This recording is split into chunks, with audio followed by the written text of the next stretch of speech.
Hello दोस्तों, आज की क्लास में हम कुछ महत्वपूर्ण प्रश्न फिर से लेकर आए हैं। चलिए दोस्तों शुरू करते हैं।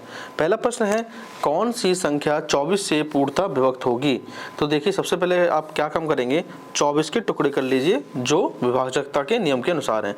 अगर हम इसके टुकड़े करेंगे तो क्या करेंगे, 3 और 8 24, ठीक है। अब इसमें दो रूल लग सकते हैं, 3 और 8 का। अब जिस ऑप्शन में 3 और 8 का रूल लग जाएगा वो पूर्णतः 24 से विभक्त हो जाएगी। चलिए पहला देखते हैं। 3 का रूल क्या कहता है, सभी संख्याओं का योग 3 के पहाड़ से कटना चाहिए। चलिए योग करते हैं इसका। 3 और 5 8, 8 7 15, 15 और 1 16, 16 और 8 24, 24 आ गया। ये 3 के पहाड़ से कटता है, यानी कि ये रूल लग गया। अब 8 को देखेंगे। 8 का रूल क्या कहता है, अंतिम 3 अंक 8 के पहाड़ से कटना चाहिए। अंतिम 3 अंक क्या है, 718। इसमें 8 का भाग देंगे तो देखिए 8 7 56, 8 8 64, ये देखिए कटेगा। 8 9 72 होता तो कट सकता था, तो ये ऑप्शन गलत है। अगला देखेंगे, पहले जोड़ लेंगे। 3 का रूल 6 3 9, 9 8 17, 17 1 18, यानी कि 3 से कट गया, ठीक है। लेकिन 8 का कटेगा, नहीं कटेगा। 8 का भाग अगर 810 में देंगे, देखिए नहीं जाएगा पूरा, तो ये भी ऑप्शन नहीं होगा। अगला देखेंगे, 5 3 8, 8 7 15, 15 और 8 कितने हो गए, 23, 23 और 4 27, यानी कि 3 की पहाड़ से कट गया, ठीक है। अब 8 का रूल देखेंगे। 8 का भाग अगर 804 में देंगे तो देखिए नहीं जाएगा, तो ये भी कर, यानी कि बचा कौन सा ऑप्शन, डी वाला। इसे भी चेक कर लेते हैं। 3 और 1 4, 4 और 2 6, 6 5 11, 11 7 18, 18 3 21 और 6 27, 27 आ गया। 3 के पहाड़ से कट जाएगा, 3 का रूल लग गया। 8 का रूल अंतिम 3 अंक, अंतिम 3 736 है। 736 में 8 का भाग देंगे, देखिए 8 9 72, 8 दूनी 16, पूरा पूरा कट गया, यानी कि 3125736 24 से पूर्णतः विभक्त हो जाएगा, ठीक है। ये बात क्लियर हो गई। अब अगला प्रश्न देखते हैं। अगला प्रश्न है, 1 से 200 के बीच कितने पूर्णांक हैं जो 2 और 3 दोनों से विभक्त होते हैं। 2 और 3 से, 2 और 3 का आप एलसीएम ले लीजिए, कितना आ जाएगा एलसीएम लेके, 6। अब 6 का भाग आप किस में देंगे, 200 में। 6 का भाग आप 200 में दे दो। 6 3 18, 2 बच गया, 6 3 18, ठीक है। क्लियर हो गया। तो जो यहाँ पर ये आता है आपका जो भाग देने के बाद, ठीक है, ये जो आंसर आता है आपका, यही आपका आंसर होता है, ठीक है। तो 33 आपका आंसर हो गया।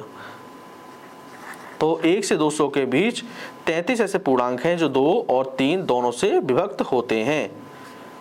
बात क्लियर हो गई। बस आपको इस तरीके से करना है, ठीक है। जो बड़ी संख्या दिखाई दे उसमें आपको भाग दे देना है, ठीक है। चलिए अगला प्रश्न देख लेते हैं। अगला प्रश्न है 587 गुणा 999, ठीक है। 587 गुणा 999। देखिए ऐसे वाले प्रश्नों में क्या करेंगे, जो संख्या दे रखी है पहले उसे लिख लेंगे 587, ठीक है। फिर हम देखेंगे 999 कितनी बार लिखा है, तो देखेंगे आप ध्यान से, 999 यहाँ पर 3 बार लिखा है, तो यहाँ पर 3 जीरो बढ़ा दीजिएगा। जितने 9 उतने जीरो बढ़ाने हैं। अब इसमें घटाना क्या है, घटाना है जो संख्या दी है। क्या संख्या दी है, 587, इसे घटा लेना है, आपका आंसर आ जाएगा। 10 में से 7 गए 3, 9 में से 8 गया 1, 9 में से 5 गया 4, 6 8 5, तो आंसर क्या आ गया, आंसर आ गया 586 413, आपका आंसर आ गया, ठीक है। बात क्लियर हो गई। तो बस आपको याद रखना है, जो संख्या दी है जितने 9 हैं उतने जीरो लगा लेने हैं और उस संख्या को घटा देना है, आपका आंसर आ जाएगा, ठीक है। गुणा करने की आवश्यकता नहीं है। चलिए 2 प्रश्न और देख लेते हैं।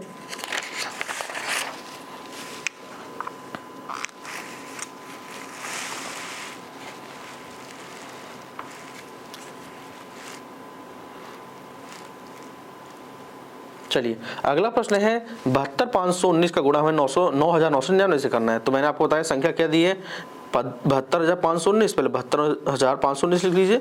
अब 9 कितनी बार है, 4 बार, तो 4 जीरो बढ़ा लीजिए। माइनस क्या करेंगे, जो ये संख्या दी है कर लीजिए माइनस, 72519।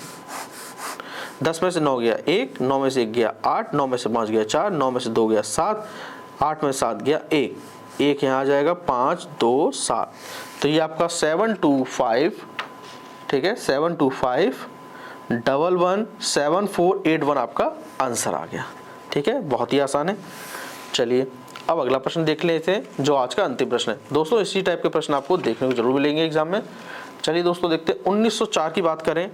देखिए 1904 में, देखिए 1904 गुणा 1904 करना है, या तो आप सीधे सीधे गुणा कर लीजिए, ठीक है। अगर आप सीधे सीधे गुणा तो आपको आती है, लेकिन इसकी एक ट्रिक है जो आप फॉर्मूले के माध्यम से कर सकते हैं। कैसे, देखिए 1900 में कितना ज़्यादा है, ये 4, ठीक है। तो 1900 में कितना ज़्यादा है, तो 1900 प्लस 4, ठीक है। अब आपको क्या करना है, इसका स्क्वायर कर देना है, ठीक है, क्योंकि इसकी 2 बार गुणा हो रही है। 1900 प्लस 4 करोगे, 1900 प्लस 4 करोगे तो 2 बार हो गया, तो यानी कि स्क्वायर कर दीजिए। अब यहाँ पे देखिए 1900 का स्क्वायर करेंगे तो देखिए 1900 का स्क्वायर करने से पहले आपको बस 19 का स्क्वायर याद रखना है। 19 का स्क्वायर हो गया 361, ठीक है। और 2 स्क्वायर हो रहा है डबल जीरो के, मतलब डबल जीरो है, स्क्वायर लगा है तो 2 जीरो है, ये 4 जीरो हो जाएंगे, ठीक है। आपको फॉर्मूला तो पता ही है ए प्लस बी स्क्वायर का, तो फॉर्मूला क्या होता है, a square plus b square plus का 2ab। तो ए स्क्वायर ये मैंने कर दिया, बी स्क्वायर क्या है, 4 का स्क्वायर क्या हो जाएगा 16, प्लस 2 गुणा ए कितना है, ए है 1900, ठीक है, इंटू बी कितना है 4, तो यहाँ 4 आ जाएगा। बात क्लियर हो गई। अब इनकी गुणा करेंगे, देखिए 361, 4 जीरो ये हो गया 16, प्लस अब इनकी गुणा कर लीजिए, देखिए 2 चौको 8 और 19 अट्ठे 172, 19 अट्ठे 100, एक मिनट देखिए रुक जाइए, 19 दूनी 38, 38 गुणा 4 करते हैं, 4 अट्ठे 32, 4 3 12 3 15, सॉरी 19 अट्ठे 152, 19 अट्ठे 119 नहीं 171, ठीक है। तो यहाँ पे 152 आ गया और 2 जीरो ये उतर के आ गए।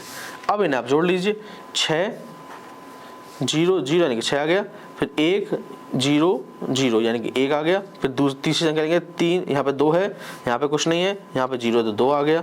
अब यहाँ पे देखिए 5 है, यहाँ पे 0 है तो यहाँ 5 आ गया, यहाँ पे 1 है, यहाँ पर 1 है तो 2 आ जाएगा एक जोड़ के, और यहाँ पर 36 है और बाकी कहीं है नहीं, तो 3625216 से जोड़ने के बाद आ जाएगा, ठीक है। आप इस तरीके से भी जोड़ सकते हैं। बात क्लियर हो गई। तो दोस्तों मुझे उम्मीद है आपको आज की क्लास पसंद आई होगी। क्लास पसंद आई हो तो दोस्तों इस चैनल को लाइक शेयर और सब्सक्राइब करिए। इसी तरीके से हम और महत्वपूर्ण प्रश्न आपके लिए लेते आएंगे। थैंक यू दोस्तों।